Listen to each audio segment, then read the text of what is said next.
Looking for some midweek laughs? Then check out Bev's Video Kingdom.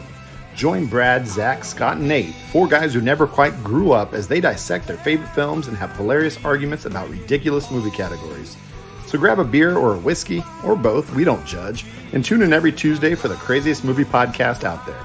You can find new episodes of Bev's Video Kingdom every Tuesday on all podcast platforms. It's the only podcast that'll make you feel like you're hanging out with your old college buddies without all the regrets.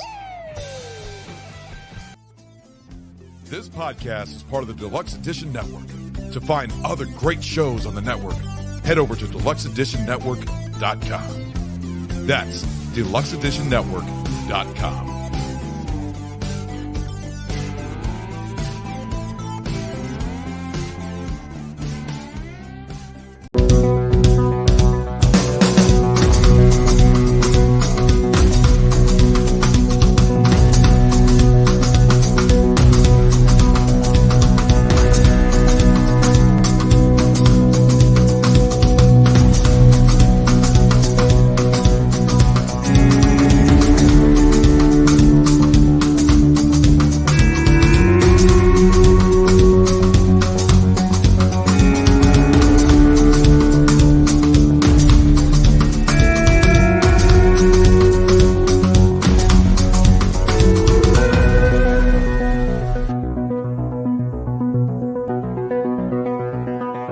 Hello and welcome to another episode of Deluxe Edition. I am your host, Casey Shearer, and joining me, as always, my co-host, L. Ray Sexton.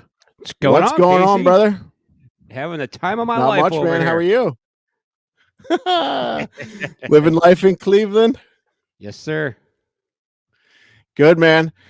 Fucking awesome show today, man. We had a guest on by the name of Matthew Bauer. He is the writer and director of a documentary called The Other Fellow. And it is a very interesting documentary about all of the people that agreed to be in a film that are named James Bond, the real life James Bonds. Yeah, it was interesting to see these people's lives and how it affected them, which I would have never thought that much of it. Yeah. You know, Yeah. I never would have thought about it because, as I told Matthew in the interview, I'm not a fan of James Bond movies. So I never would have, it never would have crossed my mind. But yeah, really, really good documentary about all these people named James Bond. Like, it's I don't want to give too much spoilers away, but one of the instances is there was a James Bond that was arrested for murder, and then in the same town as him there was another man named James Bond, and so it was all over the news that James Bond was wanted for murder, and it wasn't the one guy, it was the one guy. It's just it's a really crazy story about people named James Bond. It's really good. Highly recommended. Before we get into the interview with Matthew Bauer, let's just go over some house cleaning things really, really quick here. We are a part of the Deluxe Edition Network. You can find all of the other great shows over at deluxeeditionnetwork.com. And the podcast of the month is Bev's Video Kingdom.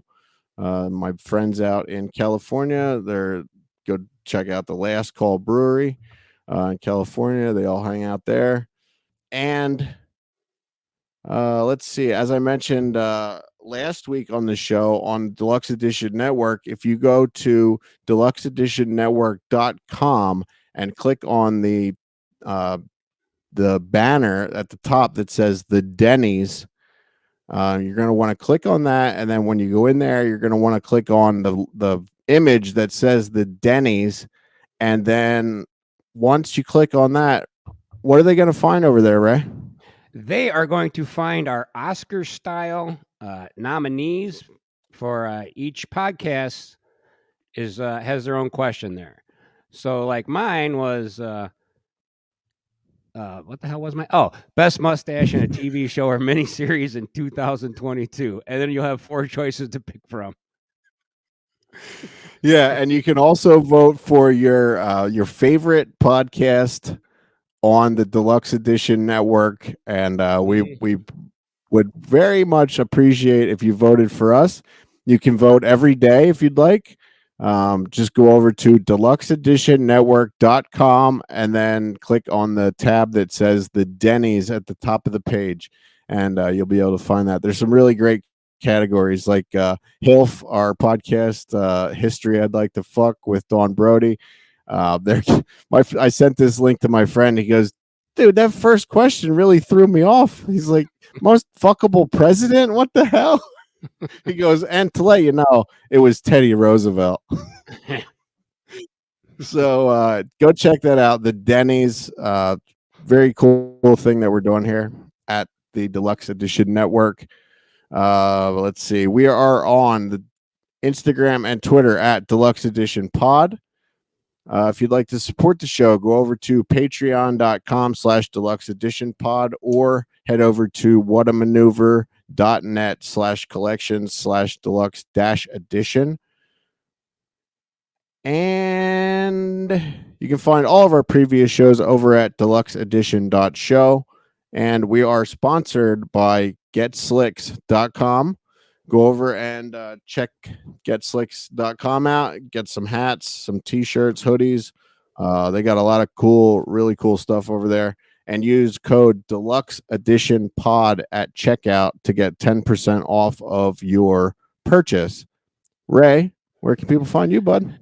I am the 10 Cent Beer Night Podcast. You can find me on Spotify. You can come hang out with me on Facebook and Instagram. And stop voting for me for Podcast of the Year. Vote for Deluxe Edition. I'm stealing votes away from my other show.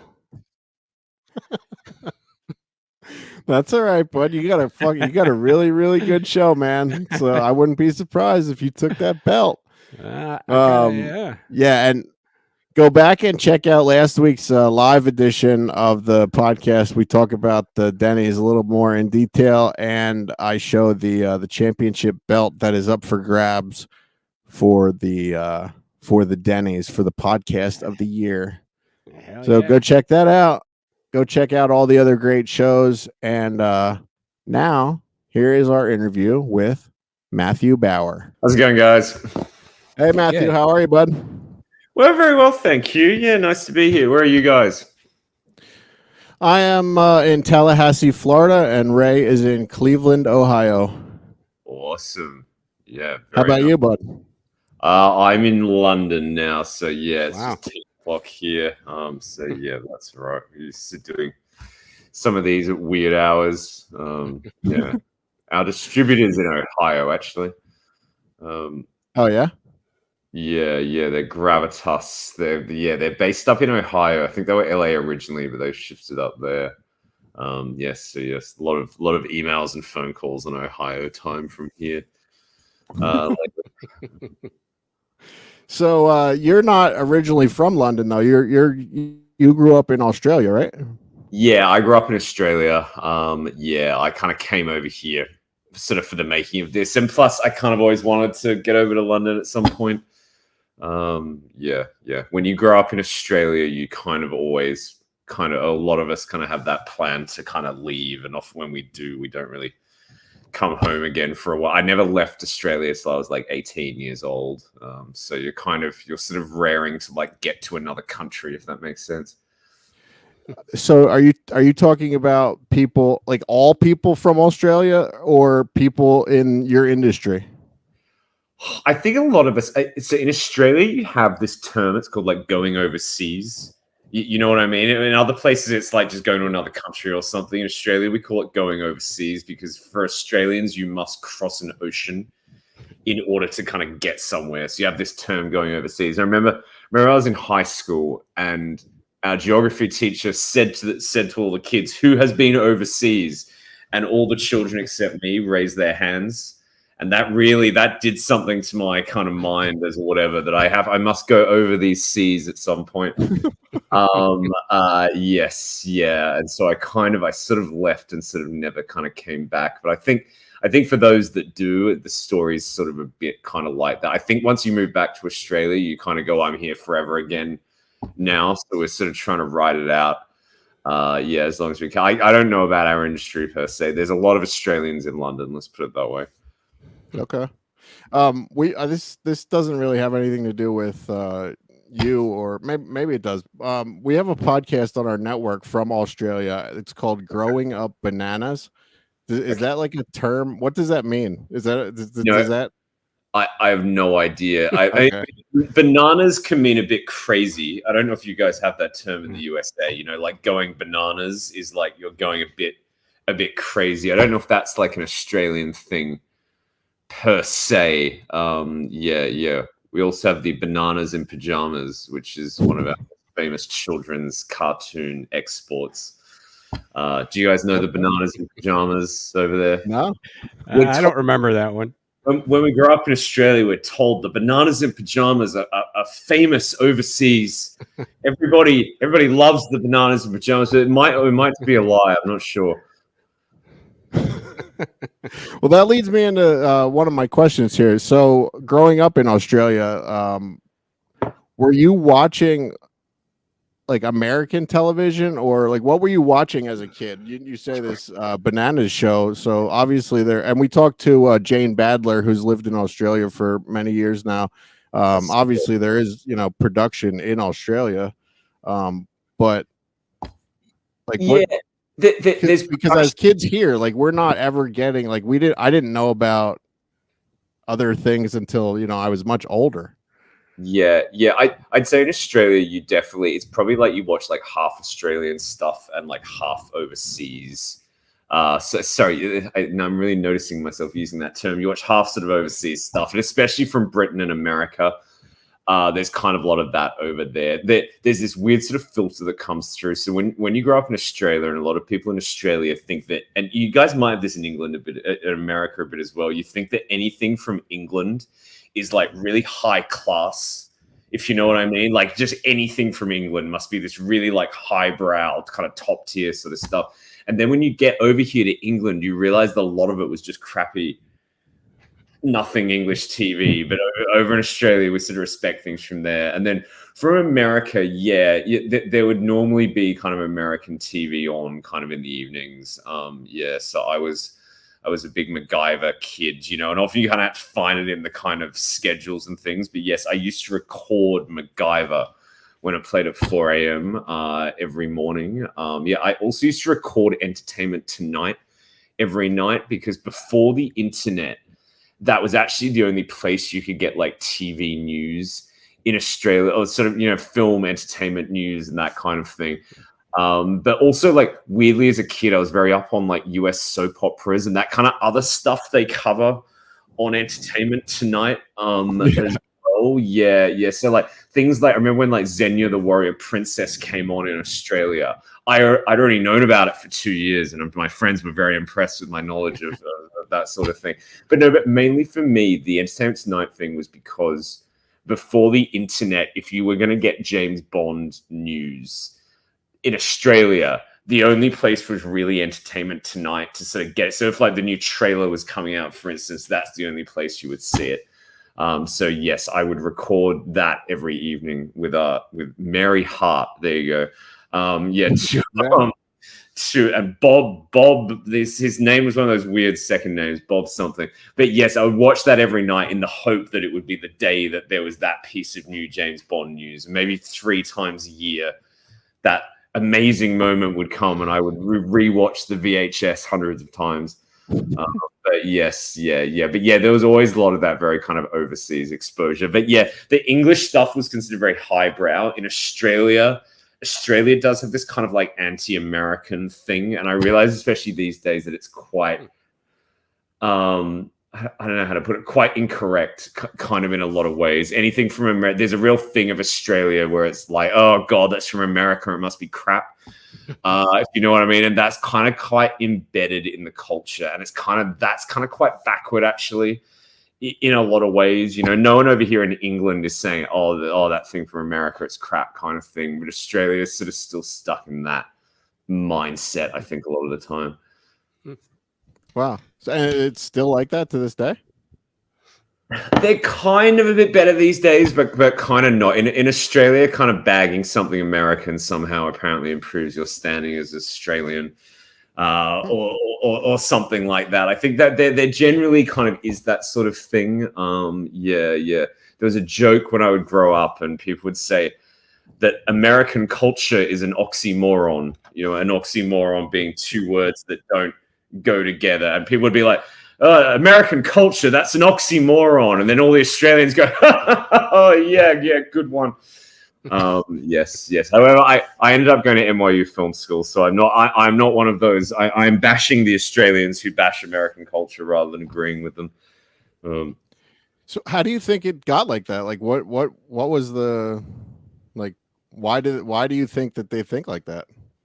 Because it's funny because like most actors, anyone, they want to come to the United States to work. Like they can find more work here, actors and stuff like that.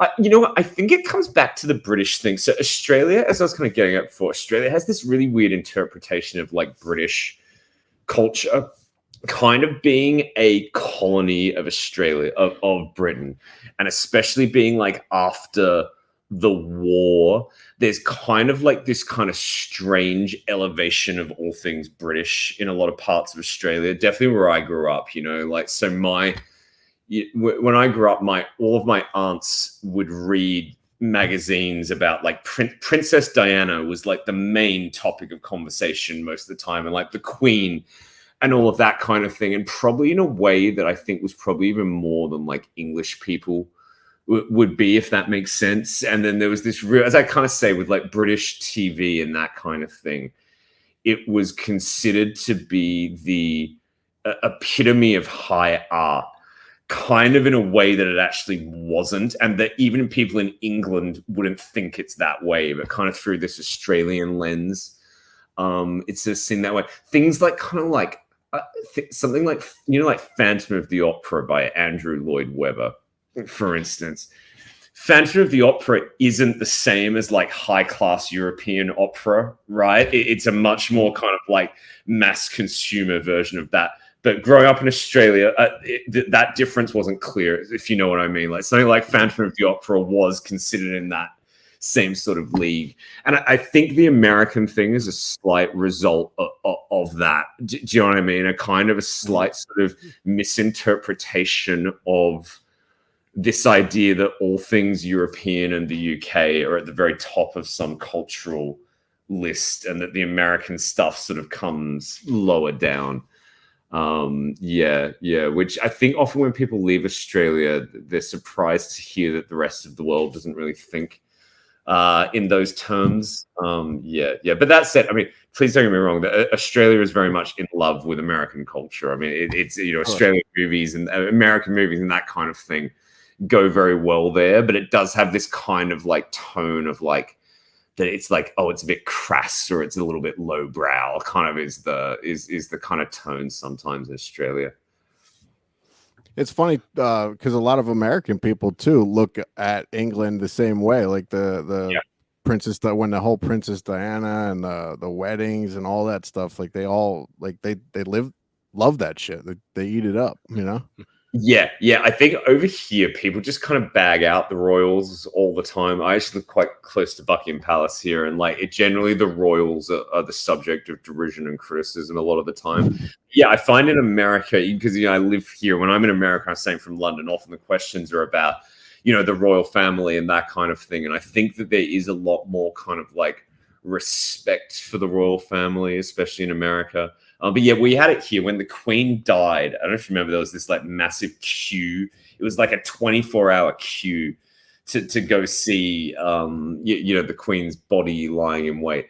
And a lot of the media, obviously they were maybe slightly picking those people, were interviewing people who'd like flown over from America to be there for it. And for some of us here, that was because I live around the corner from that queue. And you wouldn't have called me dead waiting 24 hours in that queue. So it was kind of funny that there were these Americans actually taking like a plane to go wait in this queue for 24 hours. But yeah, I do kind of feel often it may have even been like, as big a news story over there. Yeah, but the UK lives on this without all of without, I don't know how to put it, without the royal family and like Paddington Bear and Mr. Bean and all that kind of thing. England would be a slightly cold nothing of a North Sea island, if you know what I mean. Like, it kind of is. England's lucky to have these things. And the James Bond films, obviously. Yeah. You keep mentioning James Bond, and we'll get there, I promise. You mentioned going to the NYU film school, but you did not come to New York to go to the school, right? Tell us about that. No, so in about 2007, let's say, NYU, the film school there, which is kind of it's a pretty well-known film school, kind of even from Australia, I'd heard of it. They decided to try and replicate NYU Film School in Singapore. So to kind of like create like NYU kind of Asia, if you know what I mean. And it was designed to be kind of a lot like their New York. It was meant to be like identical to their New York program, but with a kind of, like international sort of focus, and yeah, kind of it was made up of like half Americans and then kind of like someone from most other countries in the world. There was a Dutch guy, there was a German guy, there was me from Australia, there was a Chinese student, kind of all that sort of thing. And it was a bit of a crazy experiment, and it actually only lasted 5 years, not for kind of artistic reasons, but just financial reasons. I think it was one of those projects which is like conceived by like kind of like people in academia, but who maybe haven't quite run their numbers properly in some ways, and I think it lost quite a lot of money and eventually closed down. But for us students, it was actually a really cool experiment, actually, and a lot of it was kind of, we were its first class, and when it opened, it was a little bit disorganized in the sense that, say if you went to NYU New York and you wanted to get, say, a permit to film in Central Park, they would go, oh, you need to call Jeff, you know what I mean? Or Steve or whatever. There's the guy that everyone calls to get the permits for Central Park.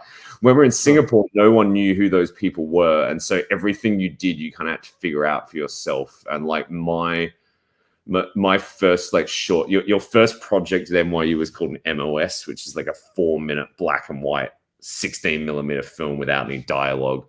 And I kind of did, I don't know how to put it, the best way to put it, this sounds very that era, but I decided to do like a gay version of Apocalypto, like with this kind of like these two, it made sense if you see it, these like two lovers hunting this monster in the jungle kind of thing. And this was before iPhones. And so like to find the location for that, it was literally like printing stuff off on like Google Maps that looked like it could work from the satellite images, and then like hiking through the jungle to find those kind of places, and then figuring out like who on earth in Singapore do we go to get a permit here, and that kind of thing. And I think in a way, actually, it was quite a good education, because I think it made us all not very scared of kind of doing international shoots on the fly kind of thing without kind of much worry about those kind of things. I think some other people might find it a little bit more daunting, suddenly going to film in like somewhere like Sweden or Guyana or kind of somewhere like that.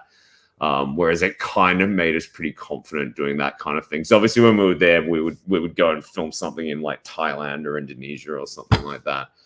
Whereas I think it produced some pretty cool films. I think from the New York school, there's a lot of what's her name, like Greta Gerwig. I don't know if you've ever seen films like kind of Frances Ha, but when I talk about those first like 4-minute silent short films, the ones from New York are pretty Brooklyn, if you know what I mean. Like there's a kind of a Frances Ha-y kind of quality to them. Whereas definitely the stuff that came out of Singapore, it actually was kind of cool, actually. But then they ran out of money and the school closed down. But in a way, it's kind of cool, for kind of its only class. So, it's something different. Yeah. That definitely prepared you then for traveling around for the interviews and stuff that you did for the movie that we're here to talk about. Yeah. It definitely kind of added that sort of touch to it. And like weirdly kind of because there's like a student from this school everywhere. You know, and in most of the places we filmed, there was someone there. Even in Guyana, where a very small part of the film takes place, we had a student from Guyana, and he'd actually filmed his final thesis film project there already with one of my producers on the film. And so I was able to call him and go, you know, we're thinking of going to Guyana. And he was like, oh, I've just filmed there. I know where to get the, you know, the cameras and the lights and that kind of thing. Yeah. So yeah, it definitely made us a bit more prepared for that. In some ways, though, you know, we maybe get to this more in the doc, but actually early on in the doc, I actually think we were a little bit too kind of globe-trotting in the way that we filmed it in some ways. If I could have, definitely for my next film, I would actually film all my interviews at our boring, cold little studio here in London, because I realize now it's actually cheaper to fly the guy from Guyana to here. Even though it sounds mad, you know what I mean? It is actually cheaper to get him a flight here, get him a hotel room for 2 nights, do the interview there, rather than bringing, what is it, the mountain to Muhammad kind of thing. And yeah. So we did have a lot of kind of international shooting with this, but actually probably in some ways a bit more. It gets exciting when you're like, oh, we're going to go to Guyana and it's going to be great and all this kind of thing. But often, sometimes the more boring version of your shoot might actually be the not just financially sensible, but the more just kind of logistically kind of sensible in the end as well. Sure. Yeah, I mean, you have to, as a filmmaker, you have to take your crew and all of their equipment and all of that stuff, which, you know, gets into paying money for more luggage and all that stuff, when flying one person to a studio is much cheaper. No, it definitely is. You can see I'm talking about Guyana a lot. We have a lot of beautiful Guyana footage on the cutting room floor that as we were filming it, we were like, this is amazing. These vistas of Guyana, and this is going to be, we're going to be such, you know, Werner Herzogs with our, you know, Guyanese shoot and all this kind of thing. And in the end, it's in the film for about 30 seconds. And also then 2 years later, when you're running out of money, you go, oh, I wish we hadn't have spent that all sort of there. Right. But yeah, you're right. The more you do those kind of things, the more things kind of like multiply. A bit as well. And yeah, definitely the more people you have involved. I always kind of say every extra person kind of quadruples the cost, it feels like a bit sometimes. You know, like we were, sorry, you can see I'm at the end of a long production period where my mind a lot. But recently we came out in the US and kind of Sweden and kind of Serbia recently. And I did the whole kind of press tour for that kind of by myself. Obviously, I was meeting people along the way, but kind of by doing the press tour myself, like I was able to get the cheap 6 a.m. flight. You know what I mean? And I was able to get up at 3 a.m. in the morning to get the airport bus to get that, you know, that flight. And, you know, I was eating at like 7-Eleven a lot of the time, you know, and kind of like that kind of thing. And so you can keep costs kind of low. But say if you're suddenly doing that with 3 people, getting the 5 a.m. flight becomes like an issue. Do you know what I mean? And then like every kind of meal time then becomes like where are we eating sort of thing. So yeah, just often keeping things just like a lot simpler is easier in the end, even though it is tempting always to be like, guys, let's do this. We'll all go here. It'll be awesome. You can run out of budget very quickly that way. Ray, is there anything else I missed about living in Australia or the film school before we get into the movie that we're here to talk about? No, I think we're covered. Yeah, I think we got that all covered. Other than giant bugs and things like that, you know. The giant bugs, the drop bears. Yes. All right. So yeah, the movie that we are here to talk about, The Other Fellow. So you've mentioned James Bond quite a bit in the interview here so far. Obviously, you were a fan of James Bond. I told Ray before the show, and he knows this, I like being honest with our guests and our listeners here. I've never seen a James Bond movie completely through. So when your publicist or whoever sent us the information about this movie, I was like, but I love documentaries, Yeah. and this documentary, man, it is so good, and it's still trending at 100% on Rotten Tomatoes. When was the release? The release was about 3 weeks ago in the US now. And it's weird. You have this weird point when you're like, you really want to get reviews of your film on Rotten Tomatoes, and then once you're at 100%, you're like, just let's stop. Let's just stop it. That said, though, I don't know about you guys with Rotten Tomatoes. I actually trust a Rotten Tomatoes meter of like 97%. A lot more than one of 100%. Do you know what I mean? Like often ones at 100%, they have just got like 5 reviews kind of thing, and so it's not such an easy thing. So yes, I've said to our team, I mean, obviously this is bracing us, but if there is a bad review goes up, it actually makes us look more legitimate in some ways. Sure. But thanks for what you said about the film. I mean, this film is not a film for James Bond fans per se.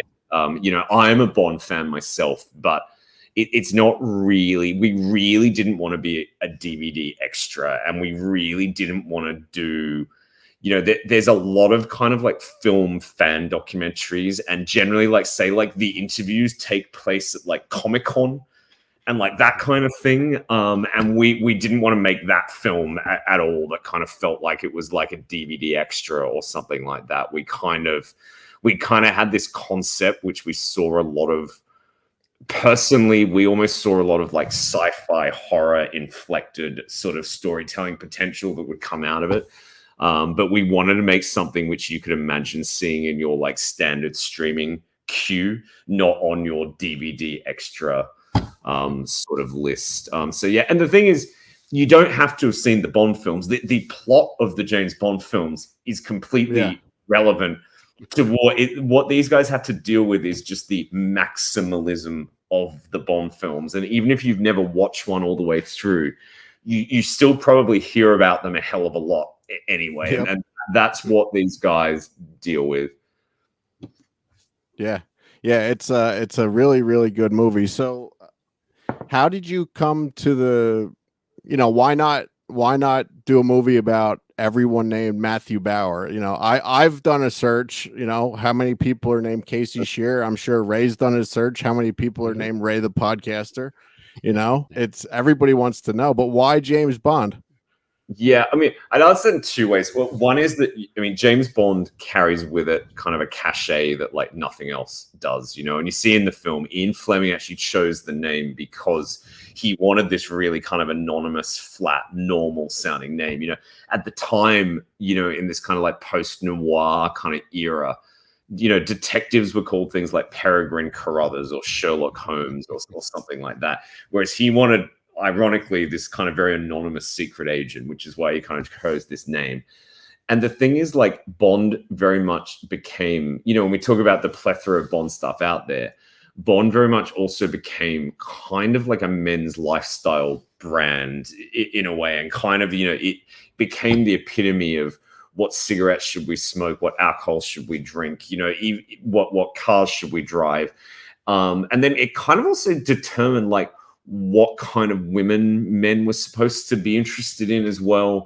The term for Bond was always like, men want to be him, women want to love him, and like some people have said to me with this film, it's like, why don't you make a film about like people called like Luke Skywalker, right? And it's like, well, firstly, Luke Skywalker doesn't exist in the same world as ours, but like, what alcohol does Luke what's Luke Skywalker's favorite drink? Actually, we kind of found out in The Last Jedi. It's like, what's Luke Skywalker's favorite drink? You know what I mean? What's his like catchphrase? You know what I mean? How much stuff do you really know about the inner workings of this guy compared to James Bond? Luke Skywalker's also only been in 5/4.5 kind of films, whereas the Bond films have become this massive sort of long running thing. And so I think James Bond is very unique in that space. There is actually a film out there about guys called Adolf Hitler. And I actually get that as well, because it's a name that carries with it a completely different sort of cachet, but it kind of is known the world over. But on your other part of it is, I was actually where this started. When Facebook started, I was in a Facebook group for all the other Matthew Bauers. And you know, when Facebook started, you just had these weird Facebook groups. You know what I mean? Just like, there was in one called The Joys of Floor Swimming. You know what I mean? They were just these weird Facebook groups propped up. And somehow all of us Matthew Bowyers found each other, and it was called Embassy. It was meant to sound like a bad nightclub night. It was like Embassy, like the Matthew Bauer Appreciation Society. And it was all the Matthew Bauers, and we would talk about who's got Matt Bauer at gmail.com. You know what I mean? Who's got Matthew Bauer at gmail.com? Who's got the Matt Bauer Instagram handle? Who's got mattbauer.com? Who's got matthewbauer.com? You know, like that kind of innocuous stuff.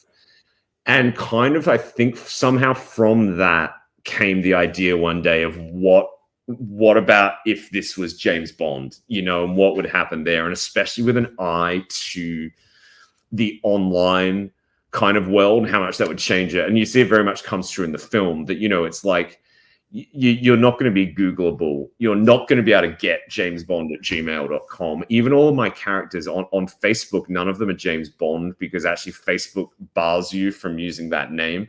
It actually, you try and join, and I tried this because I wanted to verify what the guys were telling me.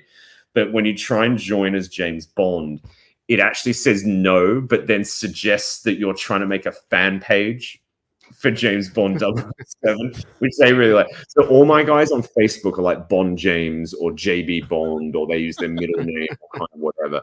And so it was more coming from there that kind of interested me. It wasn't so much, oh, these guys must get Aston Martin jokes. It wasn't so much that. And the film kind of dispenses with a lot of that kind of stuff, the kind of obvious stuff, I would say, quite early on.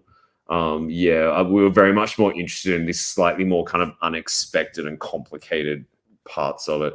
How many guys did you actually interview with that name? And how did you narrow it down to the ones you selected? Was there like anybody else that was just too crazy for the movie, or just... Yeah, it wasn't. It was. I probably spoke to probably about 100 to 200 just on like LinkedIn, Facebook, that kind of thing. But that was kind of just, you know, initial emails and that kind of thing.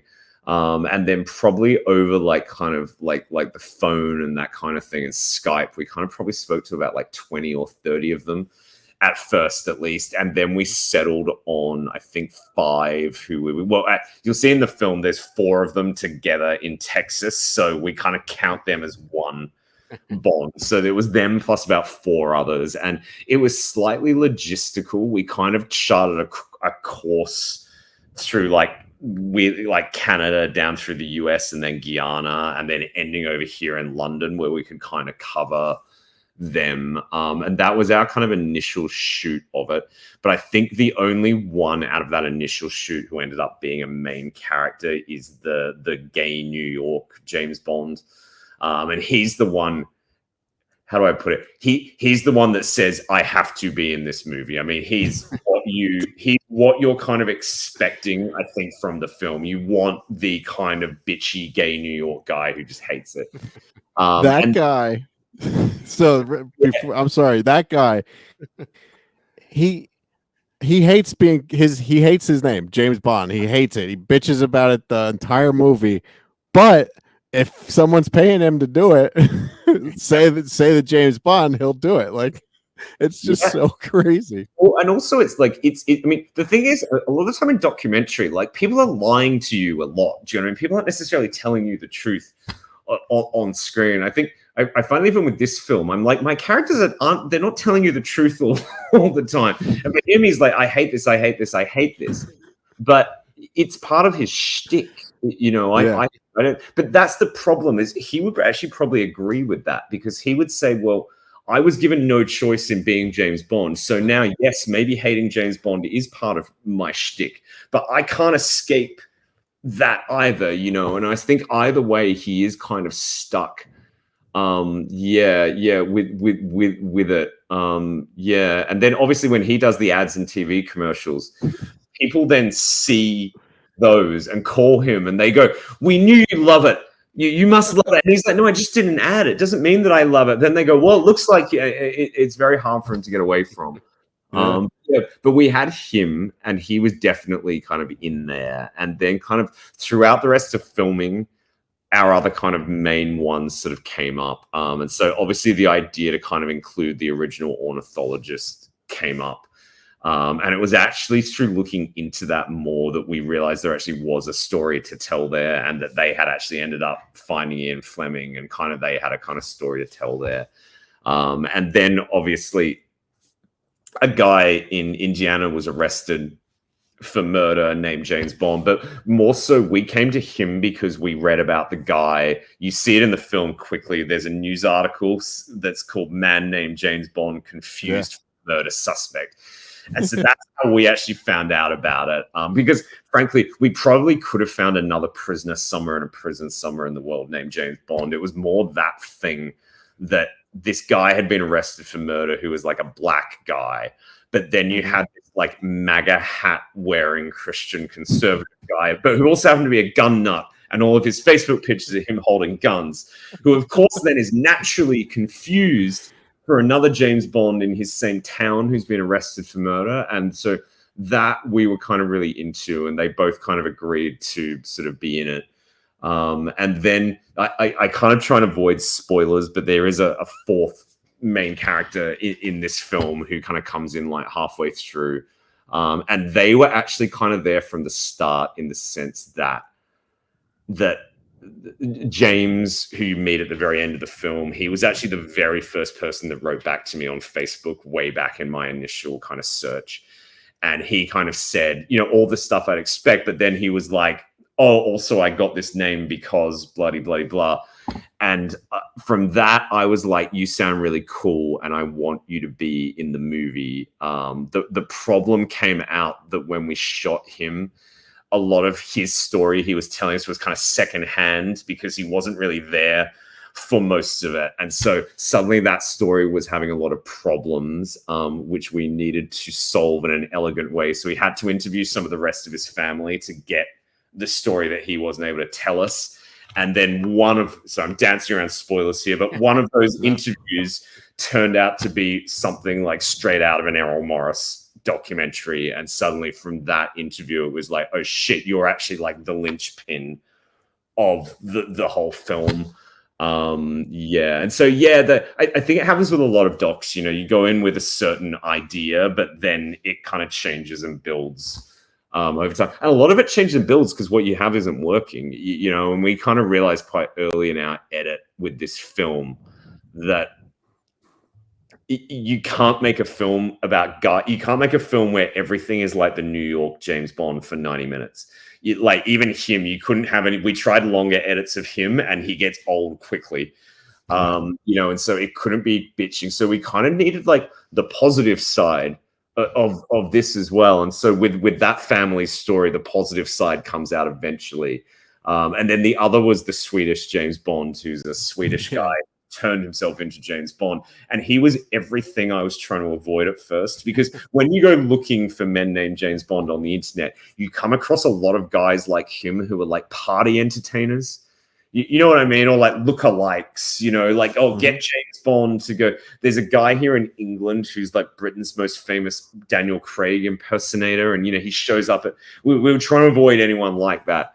But actually, when we came across the Swedish James Bond, he was actually exactly what the film needed, which was someone who was James Bond, but also he absolutely loved having the name and had made this whole life out of the name. And also he was able to bring in a lot of like European glamour. It's kind of tongue-in-cheek European glamour, but he was able to bring a lot of that kind of in. And he was also able to bring, I know you've never seen a whole Bond film, but there's generally a snow portion of a Bond film. There's generally like a part of it where Bond goes skiing, and he allowed us to have the snow section in this. And I think I can't really imagine this film both thematically but also visually without him in it. This film would take place way too much in America, and so it kind of is this very delicate balance that me and my editor kind of finally got to.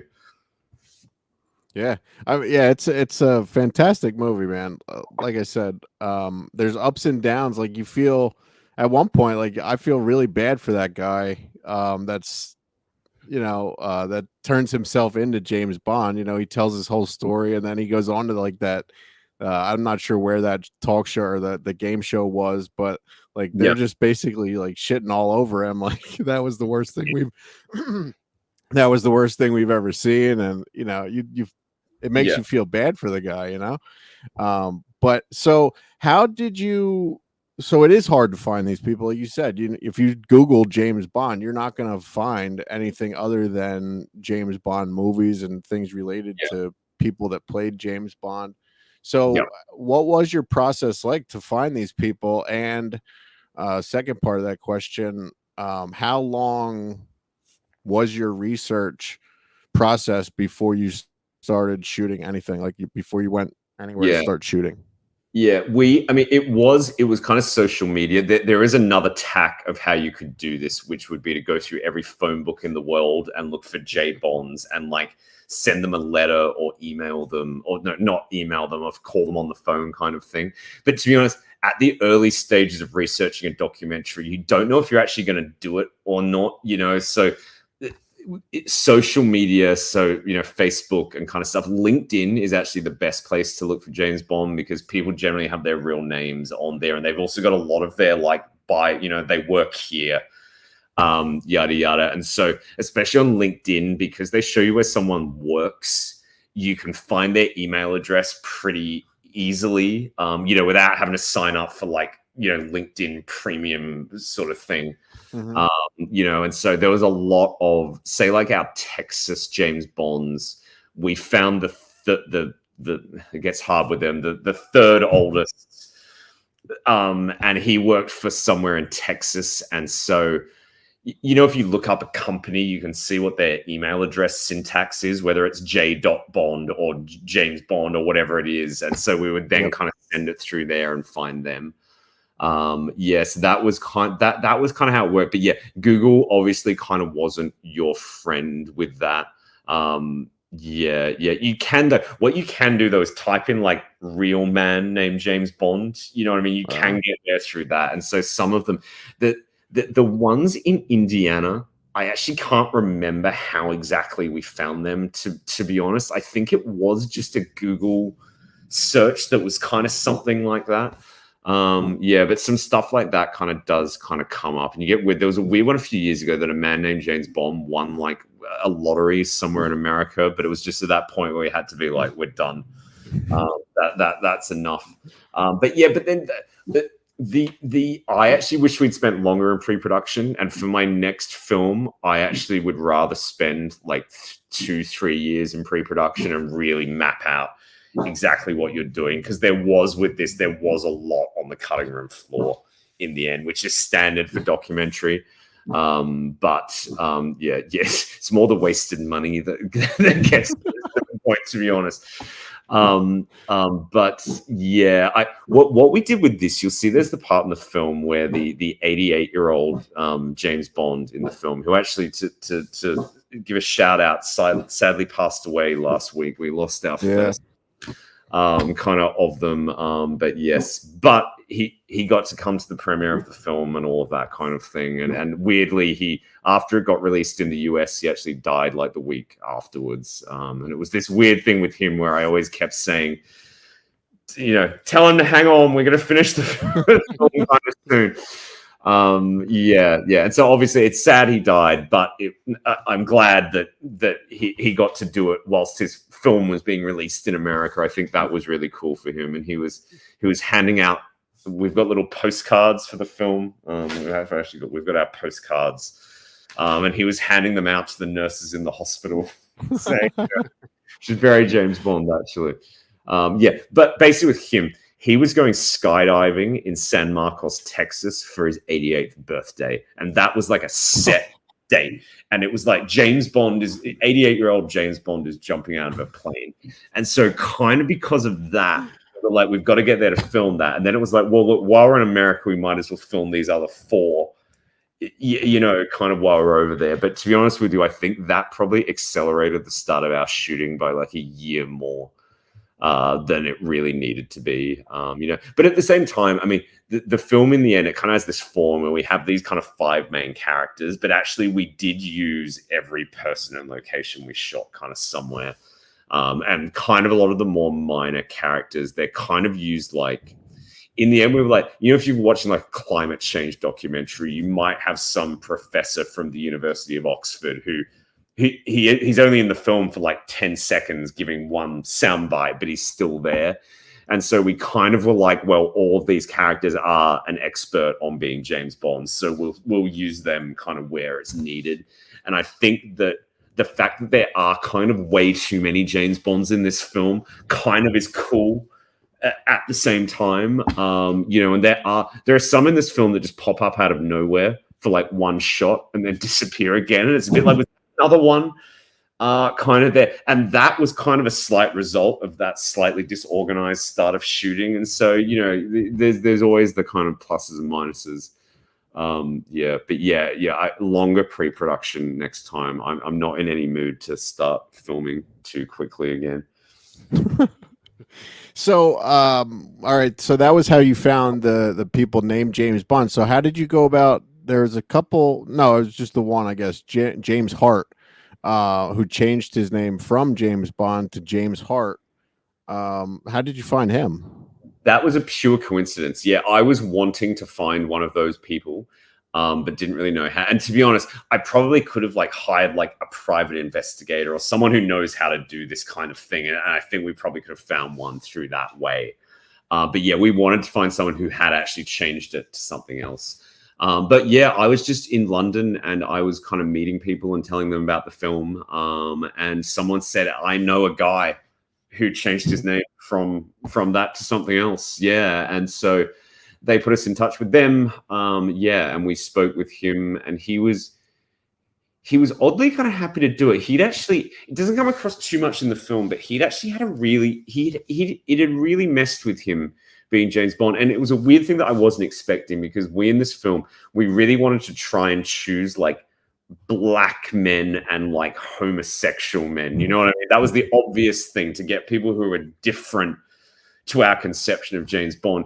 But weirdly, I think it's actually slightly easier for them, because they've got these massive things that differentiate them from our version of the character. Whereas the guy in England, he actually was a, you know, handsome, straight, clean cut, you know, 40-year-old London guy.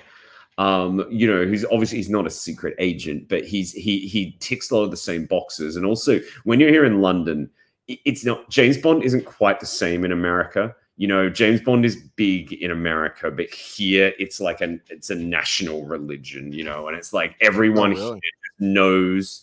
People in England, they just know James Bond. You know what I mean? Like they know all the facts. They talk about it in the pubs.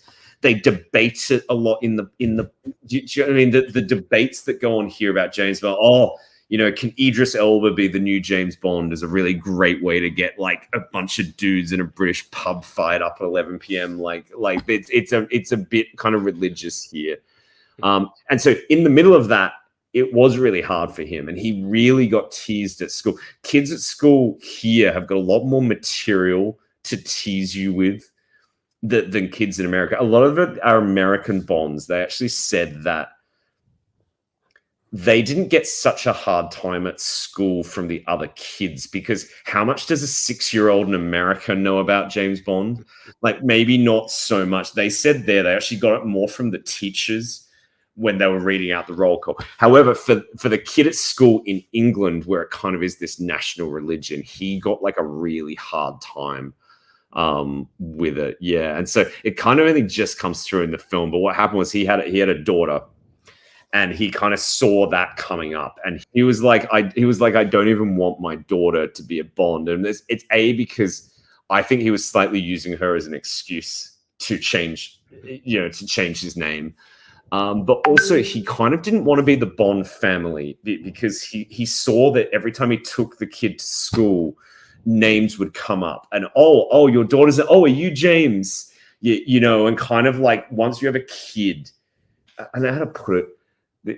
These guys are really sensitive to all those times your name gets traded in the world, if you know what I mean. And just the number of times when you hand it over. If you're someone who stays in a lot of hotels, like a business traveler, you'll be very used to saying your name, getting your passport out, kind of that kind of thing. And so he was kind of seeing, oh, with a child, we're going to have birth certificates, name registries, doctors' offices, all of this kind of thing.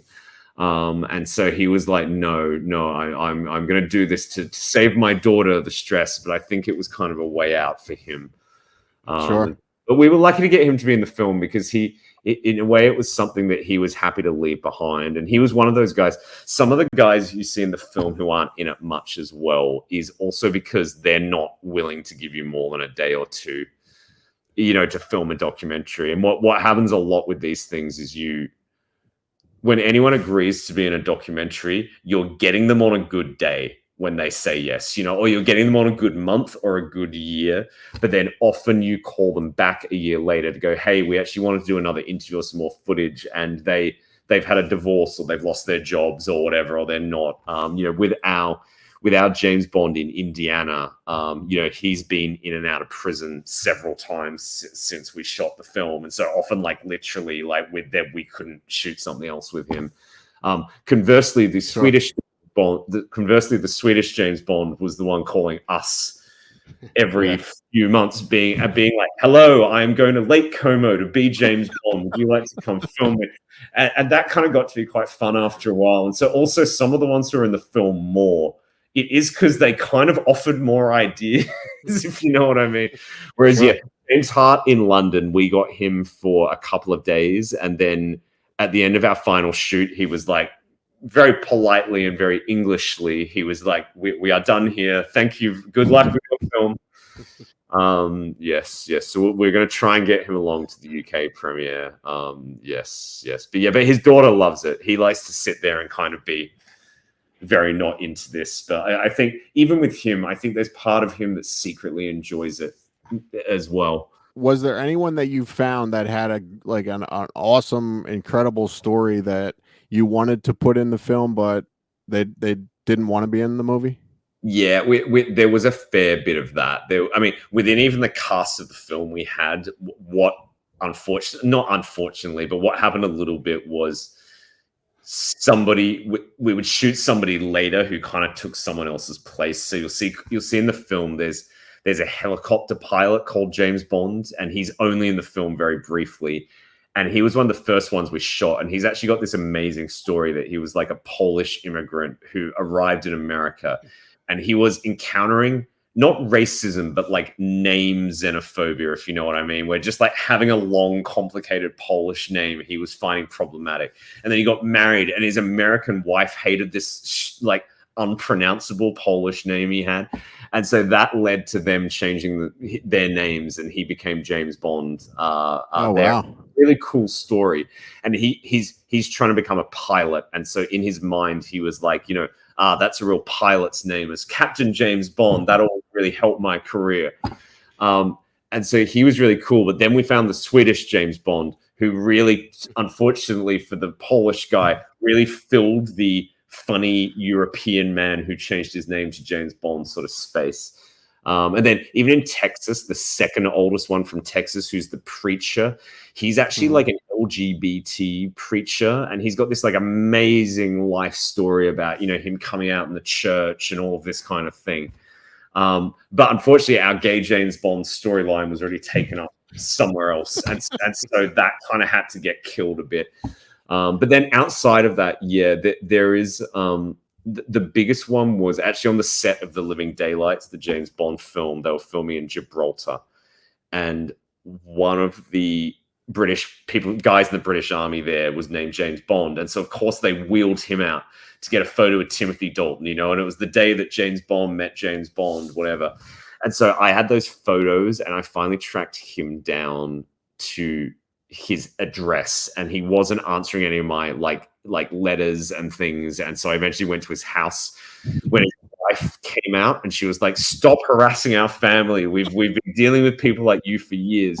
But the reason was that it made a lot of sense in the context of this film is that all of the British press had got a hold of that photo.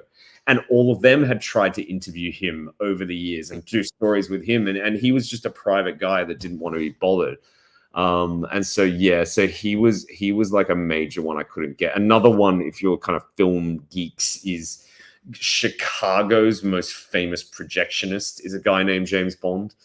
And so if you read a lot of Roger Ebert's old reviews, you'll see he mentions this guy a lot, or if someone ever has a projection question in his Q&As, he'll always be like, "I asked James Bond, Chicago's most famous projectionist." And so we contacted him because we thought obviously having somebody who projects film could be an interesting something in there. You know what I mean? We thought he might have some kind of interesting ideas about, he'd be able to say some things about James Bond's place in the cinematic universe that our other characters couldn't, yada, yada.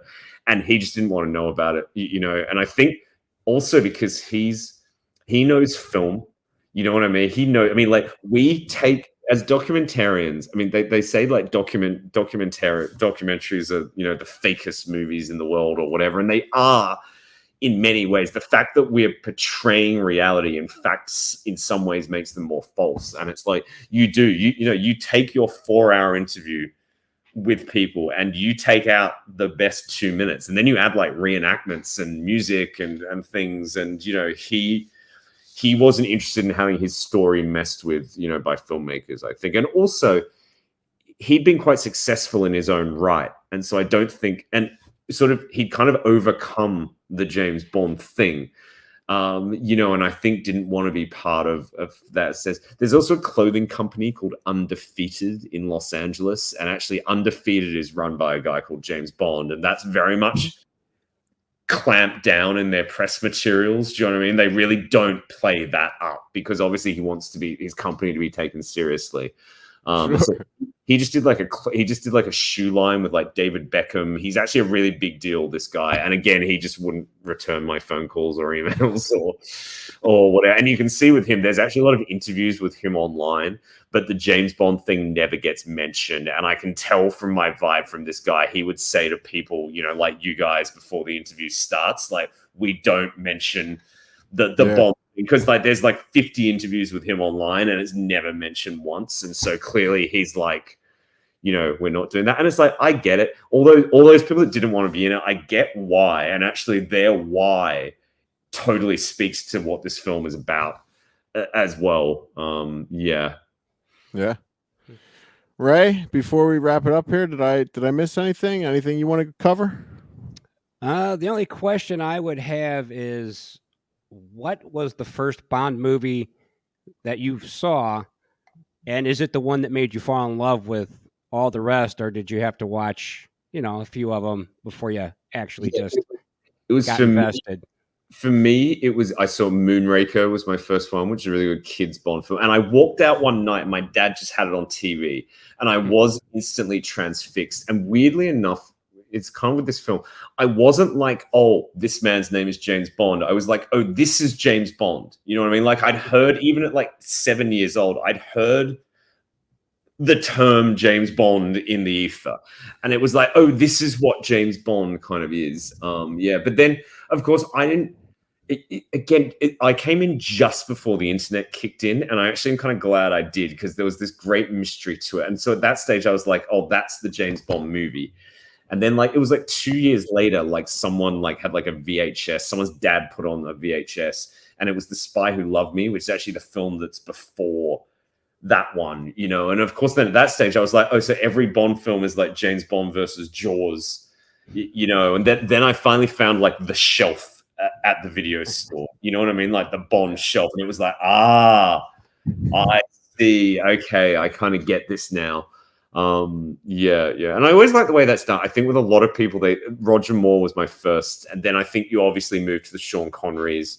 Brosnan wasn't around yet. What's kind of cool is you kind of leave Timothy Dalton and George Lazenby till last as like the other guys, but actually they're some of the most interesting films.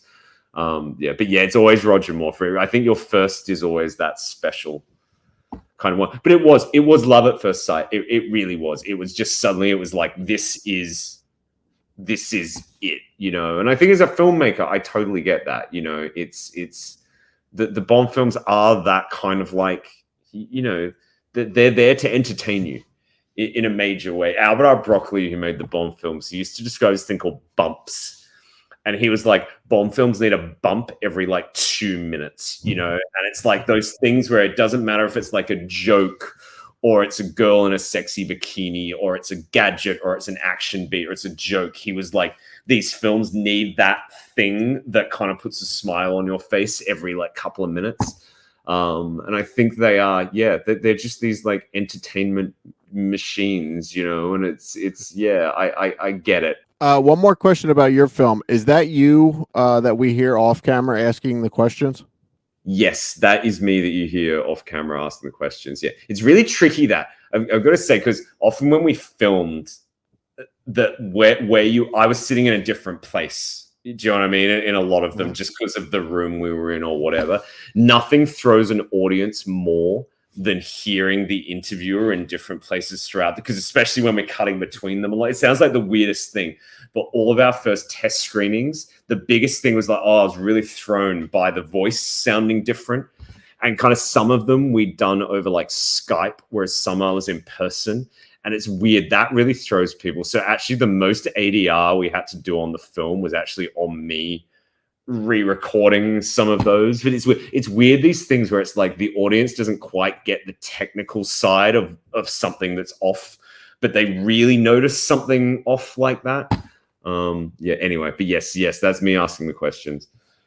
Cool. So being this was your first feature film, before these interviews, I try to do as much research and watch as much as I can, but I couldn't find anything that you did previously. I couldn't find. It's very well hidden, like any of the shorts that you did. I just couldn't find. So are you going to stay in this realm, the documentary realm, or what's next for Matthew Bauer? I think I'm gonna stay in the documentary realm. Yeah. I think once you've gone to this, it's kind of hard to imagine just coming up with something from scratch. I definitely do like based on a true story. But I really like this film, and on a production level, and I will say, I think if you go to my IMDb, I think I did make like I made a lot of short films in high school, and then I think I made 3 more while I was at film school. But as soon as I got out of film school, I wanted to jump straight into a feature, because like weirdly, even though they were all kind of crap, I kind of had been making short films for like 10 years at that stage. And it kind of, I don't know how to put it, my heart was never 100% in the short films, if that makes sense. It always felt like kind of a training exercise. There's one, Sure.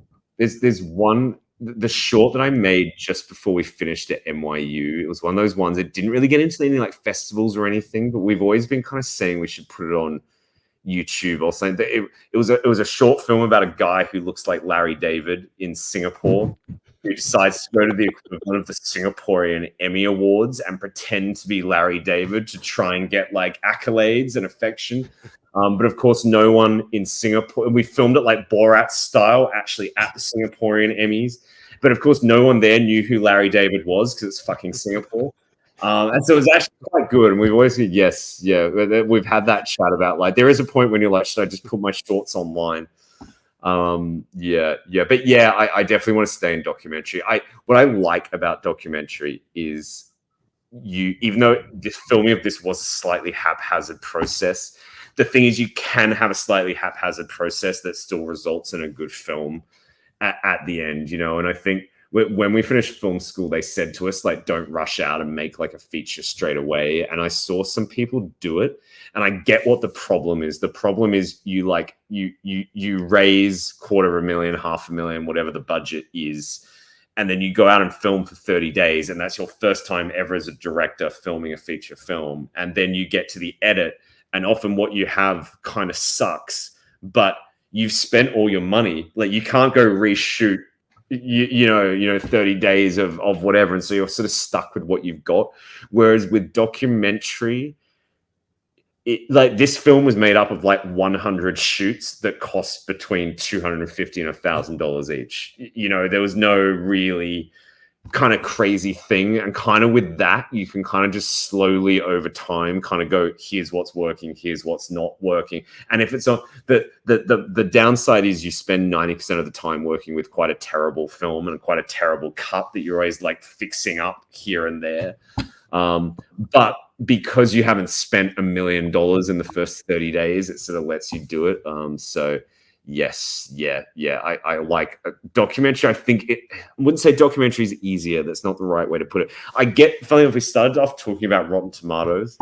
I get why most documentaries kind of are fresh on Rotten Tomatoes, you know, and it's because the filmmakers kind of have that time to do, you know, like the Marvel films, they have like reshoots built into the schedules these days. And I think that leads to a lot of their kind of general quality. But yeah, with docs, you kind of do have that option of kind of going, you know, this is terrible right now, but here's what we can do to kind of fix it or whatever. And I think that option is nice sometimes. Yeah. If you had seen this film 5 years ago, it was awful. If I had to guess, like, I'm not a filmmaker, but we've been doing these interviews for, you know, many years. If I had to guess, the thing that cost most for your movie was probably the reenactment scenes. Am I right on that? And obviously the traveling to everywhere. The reenactments cost the most. But on the flip side, even though they cost the most, you can do them more cheaply than they look. So the beauty of reenactments is, at least once you've got your interview edited together, when you come to the reenactment, you can be very exacting about what you need, and you actually don't have to film. So you'll see in this film, there's some quite big there's a whole like SWAT team police helicopter sequence, and there's like a World War II kind of bombing raid. But the thing is, for all the big shots, there isn't one extra frame. You know what I mean? It was like we knew exactly what we needed and where it needed to go. And it isn't actually a full SWAT raid scene. You know what I mean? It's actually like, it's like 4 sets of 2 shots joined together. And then you can cut back to the interviewer. And often the person you're interviewing then can often say the expensive bit, if that makes sense. The part that would have cost you a lot, you can do in the interview, and then just back to their face. And kind of overall it can kind of but you want our whole kind of last like whole shoot period on this film was just the reenactments, and we were filming them kind of right up to like the very end, kind of even after we got into our first film festival, we went and did a few kind of pickups for those. But weirdly, that's your kind of happy place. Even though it's the kind of most complicated shooting, you're in this very happy place where you just have a shot list, you know what I mean? Which after documentary, where it's all figuring out how to pull all this stuff together, actually just having like a shot list of 10 shots to do that day, it's like, that's the easy part. Awesome, man. Well, before we get into all the plugs here, we started a new segment last week. And I'm not sure if you were you familiar growing up in Australia with the Beastmaster? It's like something I've heard the term Beastmaster. Okay, well, one of our guests, Mark Singer, was the Beastmaster, and he actually came up with this segment for us, and we call it Real Questions. Okay, let me get my timer ready here, and what the segment is we give you 30 seconds to answer a question that Ray is going to ask you. And then we post it to our the reels and our shorts, because we found out that they're the best thing for our YouTube audience, that they have a very short attention span. We figured that out as well. We honestly did. For our YouTube channel, we accidentally put up a clip that was less than 60 seconds. That's something we got. Weirdly, it only lasts like 24 hours, but in that 24 hours, like we suddenly were getting 100 times more views than on any of our. And then suddenly from that as well, we then started posting all that stuff on TikTok, which we'd never even thought about before. We were like, hey, if we're doing YouTube shorts.